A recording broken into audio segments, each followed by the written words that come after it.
Salve rapaziada, sejam muito bem-vindos a mais um vídeo aqui do nosso canal. E a tão aguardada, tão esperada análise da Apple saiu. Então eu tô tirando base aqui o relatório que eu fiz para os meus alunos, lembrando que isso não é uma recomendação, mas esse relatório é simplesmente para mostrar como a gente consegue se aprofundar nos dados, o quão fiel a gente consegue ser em uma análise de uma empresa. Beleza? Então nada melhor do que começar pela maior empresa do mundo. Então, sem mais delongas, vamos direto pro vídeo. Mas antes disso, não se esquece de se inscrever aqui no canal. Já deixa o seu like também, porque eu tenho certeza que você vai se amarrar nos conteúdos do nosso canal aqui. E se você tiver qualquer sugestão de tema, deixa aqui nos comentários. Lembrando que na descrição também tem um acesso para o nosso grupo no Telegram. Mais de 330 investidores trocando ideia todos os dias sobre investimento. E também, se você quiser ter acesso aos nossos conteúdos exclusivos das lives de terça e outros resumos, planilhas exclusivas, o link vai estar aqui na descrição para você fazer o cadastro. Beleza? Sem mais delongas, vamos aqui para a tela do meu computador. Esse relatório foi elaborado no dia 9 de setembro agora de 2020. E isso daqui foi simplesmente um estudo bem didático aí para mostrar para os alunos do nosso treinamento o quão a gente consegue se aprofundar numa empresa. E eu acho que não tem exemplo melhor do que a Apple, porque é algo que está bem no nosso cotidiano. Eu estou gravando agora com um iPhone, tem MacBook, tem iPad, então fica muito mais fácil algo que está presente na nossa vida, beleza? Então vamos lá. Aqui a gente tem alguns dados principais. Vamos começar pelo próprio resumo. É inegável o potencial que a Apple tem de gerar receita e crescimento em um setor extremamente competitivo, cujo deixa bem claro suas enormes vantagens competitivas. Mas lembre-se que qualidade tem um custo, e no caso da Apple esse custo hoje está caro. É uma empresa que tem enormes drives de crescimento, mas será que o céu é o limite para essa empresa trilionária? Então a gente tem que ficar bastante esperto. Qual que é o ponto que eu quis trazer aqui? A empresa é ótima, é uma das melhores empresas do mundo, é uma das melhores empresas do mundo. Mas será que o preço que ela está sendo, pelo menos que ela estava sendo avaliada, era justo, era fidedigno, valia a pena aquele preço cobrado? E é isso que a gente vai estar trocando uma ideia aqui. Então, alguns dados da Apple. Ela é uma empresa que basicamente ela desenvolve, manufatura e vende smartphones, PCs, tablets, wearables, né, que são os AirPods, são os o Apple Watch e tudo mais, e acessórios. E vende uma variedade de serviços, que é algo que vem ganhando bastante destaque.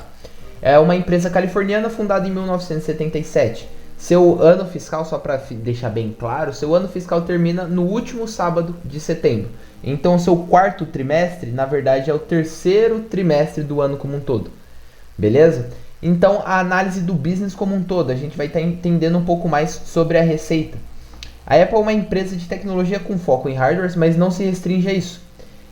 Já que o segmento de serviços vem tomando uma fatia bem interessante da receita, o que é extremamente benéfico, já que as margens são bem maiores do que em seus produtos.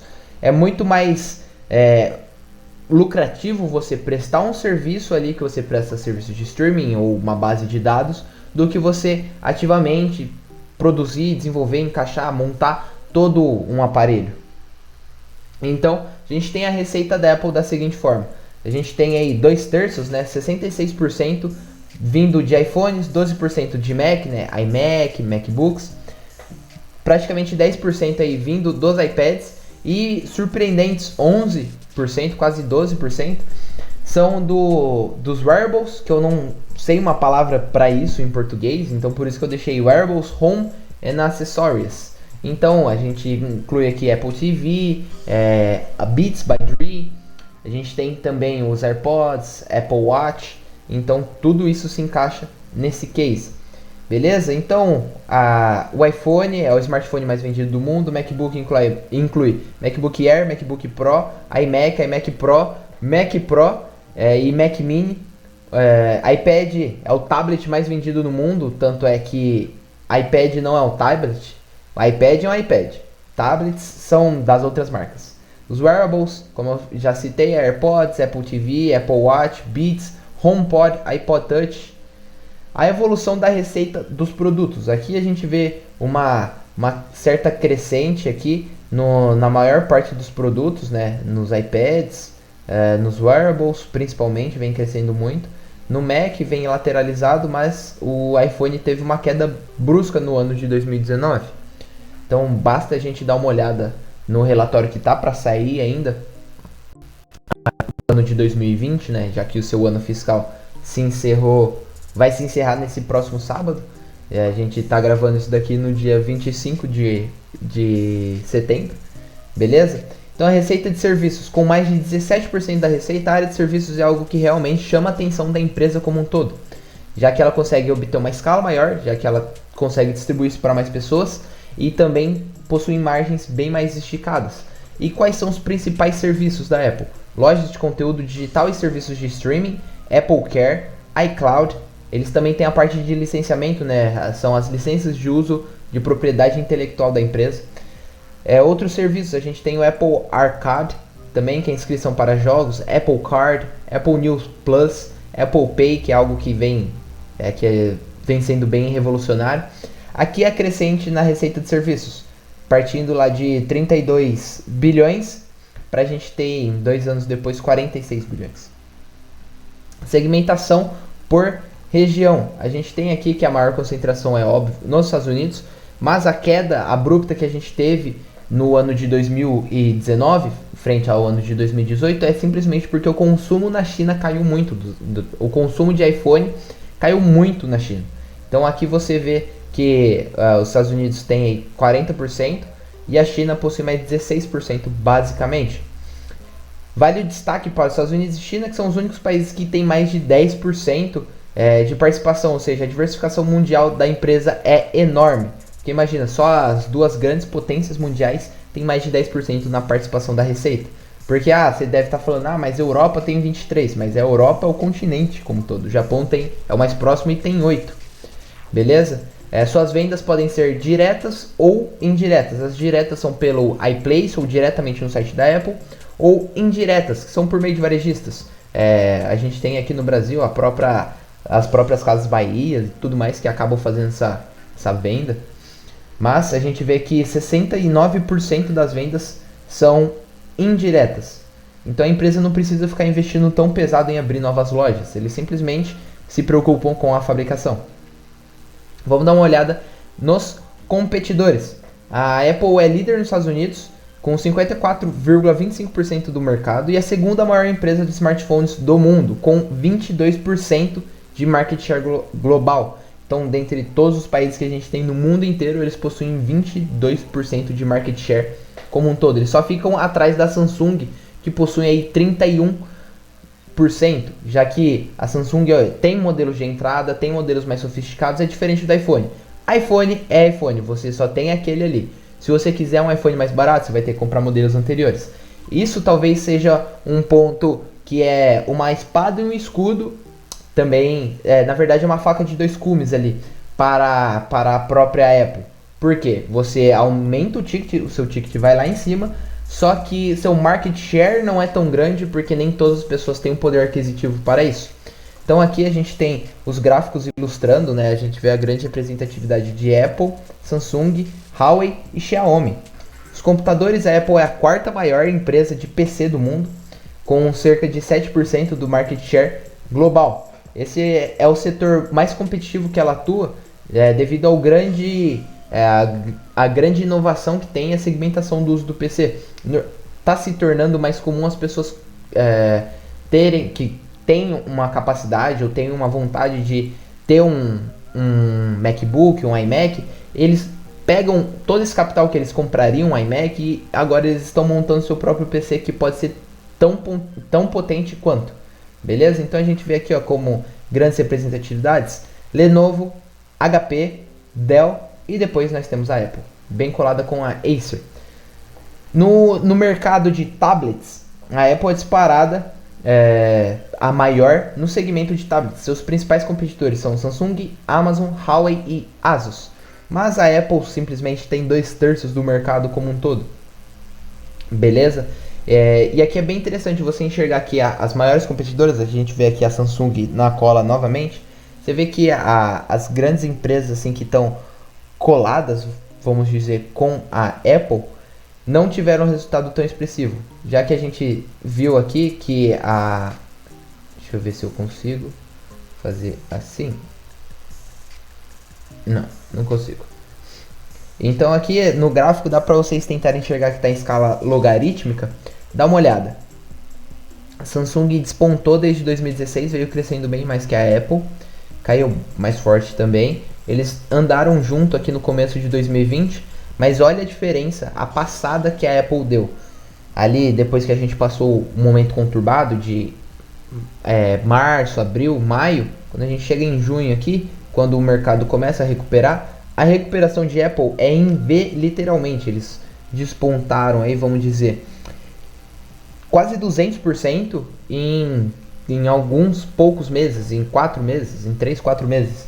Enquanto a Samsung nem recuperou seu topo anterior. Então por isso que eu acho que é bem interessante a gente dar uma olhada nesses números principais e entender se está esticado ou não. Agora vamos comentar os principais fatores de risco da própria Apple. As incertezas as próprias incertezas econômicas, né? Em primeiro lugar, as más condições econômicas globais podem diminuir a procura pelos seus produtos e serviços. Então isso é um grande risco que a empresa está exposta e não tem muito o que ela fazer, porque isso é exposição econômica. O nível da indústria possui 3 principais riscos. De matéria-prima, as suas matérias-primas são produzidas por poucos fornecedores, já que isso eles conseguem agregar mais valor, mas só que o seu poder de barganha frente a esses fornecedores é bem mais baixo. Então eles carregam esse risco. O mercado, principalmente relacionado à flutuação do câmbio, já que 60% da receita é fora dos Estados Unidos. E a concorrência. Em todas as suas áreas de atuação, a Apple tem muita competição e são mercados que se atualizam diariamente. Então qualquer disrupção pode causar um certo dano aí para a Apple. Beleza? Então aqui a gente consegue ver o quanto que ela vem potencializando o seu crescimento junto com a pesquisa e desenvolvimento. Porque ela entende que esse é um mercado extremamente volátil e não pode deixar de antecipar qualquer tendência. Beleza? Agora a gente vai dar uma olhada nas vantagens competitivas, nos moldes. Eu gosto de analisar de duas formas, de forma qualitativa e quantitativa. A parte qualitativa, a gente vê que é uma empresa que tem vantagens competitivas boas e duradouras como sua marca, altos custos de troca e acredito que até efeito de rede, né, o networking effect. Porque o que acontece? Quando você tem um Apple e você quer passar um arquivo para o seu coleguinha, você quer enviar uma foto, alguma coisa e manter uma qualidade boa e ser bem mais rápido, tem o AirDrop. Você quer fazer alguma coisa conectada entre seu MacBook e seu iPhone, é muito mais fácil, muito mais rápido, você não precisa baixar iTunes. Então eu acredito que esse efeito de rede é bem presente e as pessoas acabam desprezando.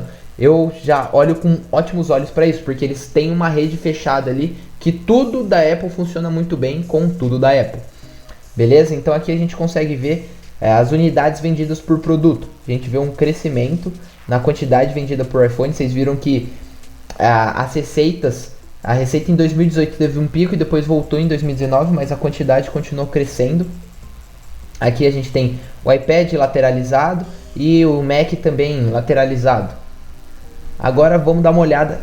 Eu acho que é importante também a gente citar, como eu já tinha comentado, o branding, né, a marca, porque você está comprando um iMac, ou um iPhone, ou um iPad. Você nunca está comprando um computador, um notebook, um tablet, nem um celular. Você está comprando essa marca como um todo, então é bem poderoso. E o alto custo de troca é que simplesmente quando você está acostumado com iOS, você pena para voltar para o Android. Então ele acaba tendo um alto custo de troca porque você está acostumado com a mobilidade, com a forma que a gente utiliza o iPhone.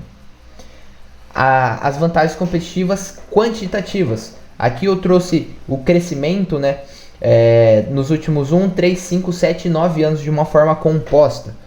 Qual foi a taxa que a gente teve de crescimento ali como um todo. E nos 9 anos a gente teve um crescimento muito positivo, ó. Na receita crescendo em média 16%, o lucro por ação crescendo em média quase 21%, o patrimônio líquido crescendo um passo menor de 7,35% porque a empresa recompra muitas ações, o número de ações veio diminuindo muito, isso é extremamente positivo, o EBITDA veio crescendo aí quase 18% e o fluxo de caixa livre veio crescendo aí 15%.